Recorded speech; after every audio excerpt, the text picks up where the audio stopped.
This is Eddie Hearn, Matchroom Boxing. You're watching Sporting Icons. You don't need to be anywhere else.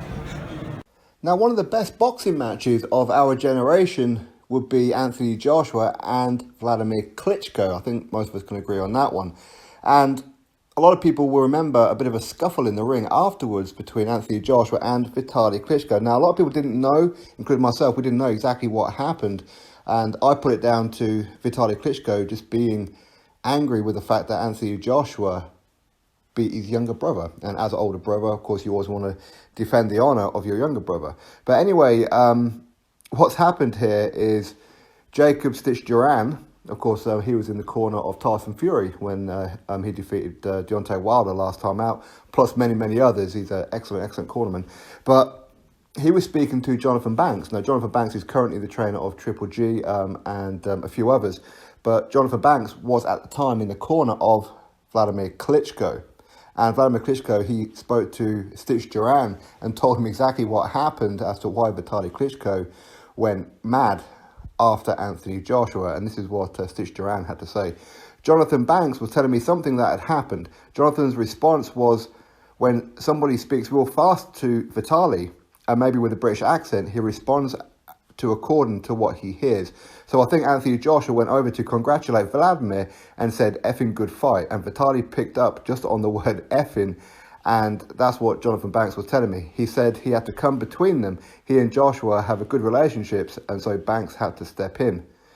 Before the first bell, AJ switched his glare from Vlad to Vitali, so they wouldn't take their eyes off each other throughout the national anthems. It was unbelievable to watch. After the fight, they confronted each other before shaking hands and offering their respect. It was just part of an incredible night of drama. So that's Stich Duran's statement.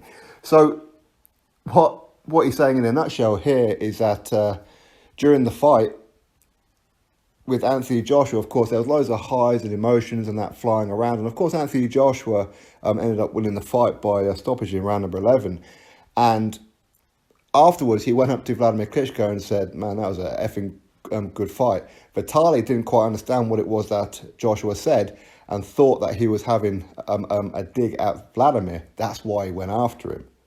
So that's pretty much all it was. And I know that a lot of people would have liked to have seen Vitali come out of retirement, just take on Joshua at that one particular time, just to see how Vitali would have done against Anthony Joshua, as a lot of people do rate Vitali Klitschko a little bit higher than Wladimir.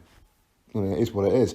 I think that Vitali's got one hell of a chin and put on some great, great fights. In fact, one of my favourite fights of all time was him versus Lennox Lewis. But him confronting Anthony Joshua, them two getting into a bit of a heated battle, it's all part of the drama, isn't it? Because Vitali quite clearly didn't understand what it was that Joshua was saying. I mean, I suppose it didn't help as well that when the referee stepped in round number 11, Joshua, he stuck his tongue out at Wladimir to say, there you go, I got you. Maybe that didn't help as well. But either way, that is the reason why Vitali Klitschko went after Anthony Joshua. It's only taken 3 years to find out, but there it is. Drop your thoughts below, click thumbs up, subscribe, catch you all on the next video.